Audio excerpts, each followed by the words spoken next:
Hello people, I am the Real Comic Book Gamer. Today I'm going to be talking about the Clone Wars TV show, the one that lasted 6 seasons, not the other one that lasted like 2 seasons. But anyway, spoilers for this show. I don't think I really need to give a spoiler warning since it's been out for so long, but I figured I might as well be courteous to people. What I have seen from this show is, because I haven't watched every single episode, I've seen majority of the first 3 seasons. I've seen all of season 1, most of season 2 and 3, all of season 6, and then some episodes here and there of season 4 and 5. I need to go back and watch more of the show.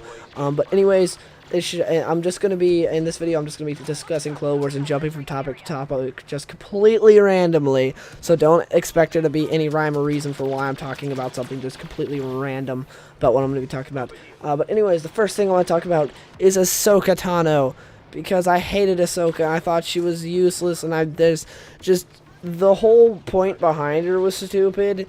Like, everything. I hated his, like, you're giving Anakin an apprentice. I felt like they were just trying to add fuel to the fire for why he turned to the dark side, and why he didn't like the fact that he was not given a rank of Jedi Master. Because literally, this guy gets an apprentice while he's an apprentice, then gets appointed to the Jedi Council, and he's still not a Jedi Knight.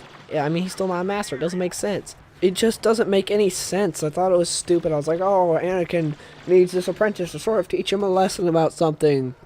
It's like, what? How many apprentices get apprentices? That's retarded. Why would you do that? And then I just hated the character of Ahsoka. She annoyed me. She felt like just a little prick, and I wanted her to die. I was like, please, Order 66, kill her. But then we see in Star Wars Rebels, she survived Order 66. Yay. I just want her to die, please. I did not like Ahsoka. I know a lot of people liked Ahsoka, but I personally hated her. And as far as this overall show, I'm very mixed about it, because there's some amazing things I love, and then there are some things that are just so stupid, like Ahsoka, that I hate. But one of the things I really love that they got right, for the most part, was the clones. I really like seeing the brotherhood of the clones and how different they were, and how they really cared for each other, and how they are clones, but they're all different, and you really got to know the clones. And it would be cool when a clone from a past episode that you like showed up in one of the future episodes. It's like, oh yeah, I remember that guy. It's like, he was awesome. And then I thought it was great. They had some great character development with the clones, like in Season 6, when you see, I think his name was 5 or something like that. He was the clone. It's been a while since I've watched Clone Wars. But anyways, he was the clone who basically figured out Order 66 and then got shut down. Like, they captured him and everything. I was like, oh man, that poor guy. He figured it out, Order 66, and then everyone thought he was bad. I was like, no, he figured out Order 66, guys. Why'd you have to stop him? But you also have clones like the guy who I think is called 99. He was the janitor dysfunctional clone on Kamino. That guy, oh, that was so sad when he died, because not very many shows can introduce a character in one episode and kill him in that same episode and have you care for that character. That's not something a whole lot of shows can do, especially when you think of a cartoon network show. Like, you generally don't think of that, but they did it. It was like, I cared for that character, I liked him, I felt so sorry for him when he died. All he wanted to do was help and be one of the clones, and then he dies. It's like, no. And that episode was really cool, seeing the attack on Kamino, how it was their home. I really like seeing the training of the clones when they were in that hologram place, and again, just the uniqueness of the clones, how they weren't all the same. And one of the best things the show did was, Clone Wars is canon. It's one of the few things that's still canon now. One of the best things the show did was bring on the Republic Commandos, so they're canon too, because Republic Commando is my favorite Star Wars video game of all time. Well, it's my favorite video game of all time. I love Republic Commando, and if it weren't for Clone Wars, they wouldn't be canon, because the game isn't canon anymore. But Clone Wars is, so the game might somewhat be canon, we don't know, since Clone Wars is canon and those guys exist. Anyways, I thought it was just such a cool nod to throw those guys in there. And yeah, just the clones overall were great. Now, one of the things that this show really struggled with, mainly early on, like the first season or 2, was it did not want to kill anyone at all. The show would not kill a single clone trooper or anyone. If a clone trooper died, it was the biggest deal ever to everyone. Like, the whole council was mourning that clone's death. It was that big of a deal.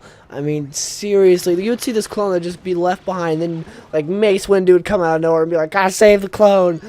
It was hilarious, because every time these clones could not die. I was like, in the movies, no one cares about the clones. Now, I really like seeing the clones care for each other. That makes sense. They're a brotherhood. They respect each other. But to have the Jedi like care for every single clone, be like, no. I could understand certain Jedi establishing relationship with certain clones, like Commander Cody and Obi-Wan, stuff like that.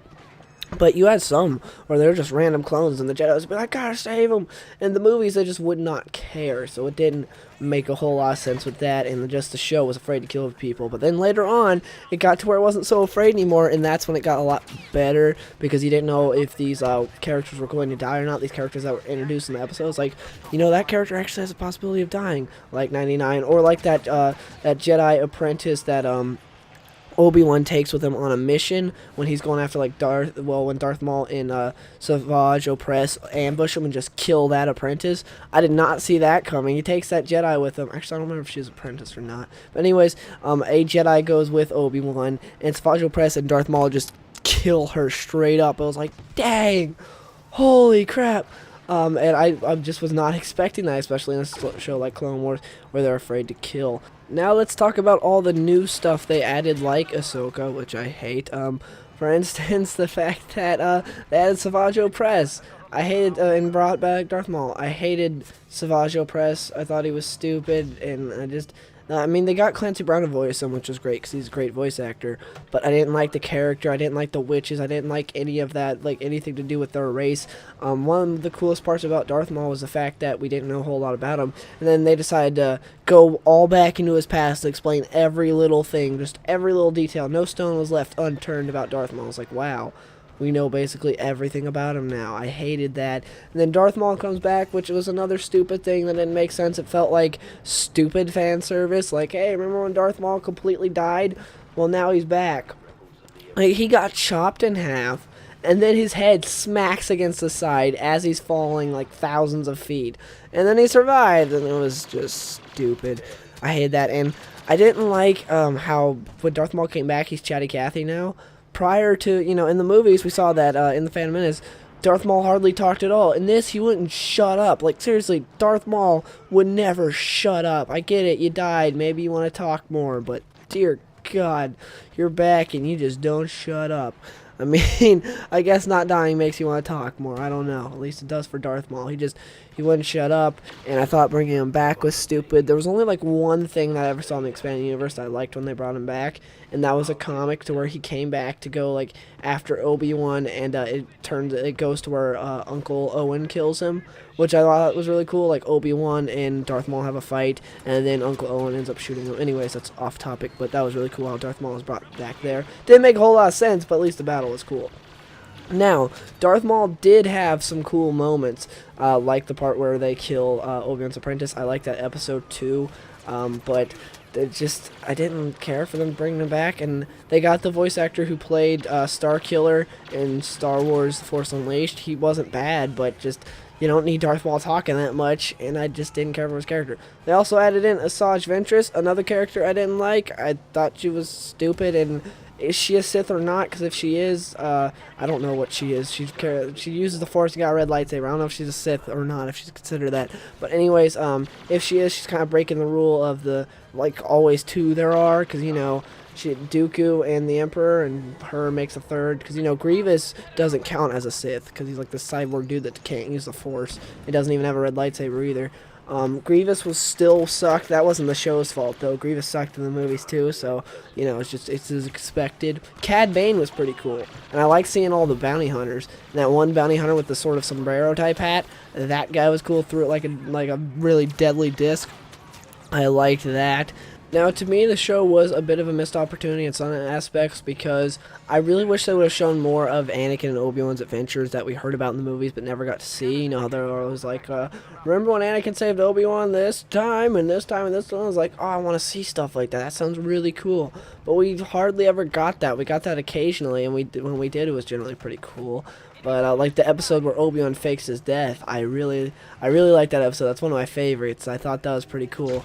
But a lot of them it's like, come on, I want to see Obi-Wan and Anakin team up. Especially because I liked Anakin in the show. Unlike the movies where Anakin's some whiny little brat. The voice actor did a good job, and they generally did a good job with Anakin's character. And they made, when he wasn't around Ahsoka, because then it was like this Jedi Master type dude, and I was like, I don't like this Anakin. This Anakin sucks. But when he was around just Obi-Wan, not Ahsoka, which was very rare, I liked him. And the voice actor did a great job, and he didn't seem as whiny. He seemed more Darth Vader-like. Yeah, I enjoyed that.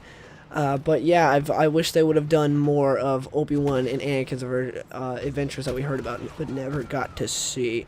Now, this show did have a lot of filler, which was one of my problems. Like, they had a bunch of episodes I did not care about at all. I'm feeling a lot of other people didn't as well. There were episodes that were just stupid that did not need to happen. Just why would you add that in? And the last thing I want to talk about is the animation. Now, I wasn't the biggest fan of the animation, but it wasn't bad either. Like, I can't stand the Star Wars Rebels animation, but this animation wasn't bad. There were, like, the movement a lot of times felt off and jumpy when they went into melee combat. For just sitting there and, like, blasting, it was fine, you know, just shooting their blasters. But when they were in melee combat, like lightsaber battles and fist fights, it felt really jumpy and off, and it looked weird. It didn't feel right. It was just like, that looks so off. And yeah, that was my thoughts on the animation. Besides that, it was fine. Just when they did melee combat, it looked really jumpy and off and weird and kind of stuttery and just not good. But yeah, in the comments below, would you guys please put your favorite episodes of the Clone Wars so that way I can go back and watch them. Just some of the best episodes of the Clone Wars, your personal favorites. Please let me know, because I want to go back and watch the Clone Wars, and I want to know some good episodes to watch. So yeah, just please let me know in the comments below. And also, I want to know what did you guys think of Clone Wars? If you guys have watched the show at all, please let me know your thoughts on the show. And if you enjoyed this video, please give it a like.